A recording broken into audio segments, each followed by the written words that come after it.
ফুটপাতে শরবত নয়, বিক্রি হচ্ছে পচা ফলের বিষ। ঢাকা শহরের ব্যস্ত ফুটপাতে প্রতিদিন হাজারো মানুষ গরমে তৃষ্ণা মিটায় শরবত ও জুস পান করে, কিন্তু এই শরবতের পিছনে রয়েছে ভয়াবহ বাস্তবতা অনেকেরই অজানা। ঢাকা বাদামতলী ফলের আড়ত এলাকায় প্রতিদিন টনকে টন ফল আসে। আমরা, কলা, কমলা, আপেল, আনারস সহ নানা জাতের ফল। এসব ফলের মধ্যে অনেক ফলেই পচে যায়, কিছু থাকে মানুষের পায়ের নিচে মিশে থাকা ধুলাবালু মাটিতে। পাইকারি বিক্রেতারা এসব নষ্ট ফল আলাদা করে রাস্তার পাশে ফেলে দেয়। এই পচা ও নষ্ট ফল রাতের বেলা বা ভোরবেলা একদল মানুষ টোকায়। তারা বিনামূল্যে এইসব ফল সংগ্রহ করে নেন, পরে সেই পচা ফলগুলোকে ধুয়ে ফুটপাতের পাশে বসে বিক্রি করেন। শরবত ও ফলের জুস বিক্রেতারা এসব ফল কিনে নিয়ে যায়। ঢাকার অনেক এলাকায় যেমন গুলিস্তান, সদরঘাট, পল্টন, নিউ মার্কেট ও মিরপুর রাস্তায় এই ধরনের শরবত বিক্রেতা চোখে পড়ে। শরবত বিক্রেতারা ফলগুলো নেওয়ার পরে পচা অংশ কেটে ফেলে দেয় এবং ভালো অংশ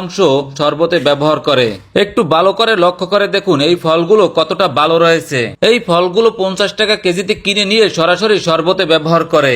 এই শরবত দেখতে সুন্দর, স্বাদে মিষ্টি, কিন্তু স্বাস্থ্যের জন্য ভয়াবহ ক্ষতিকর। পচা ফলে থাকা ব্যাকটেরিয়া, রাসায়নিক পদার্থ ও দূষিত পানি থেকে তৈরি করা শরবত খেলে সহজেই পেটে বিভিন্ন ধরনের রোগ দেখা দেয়।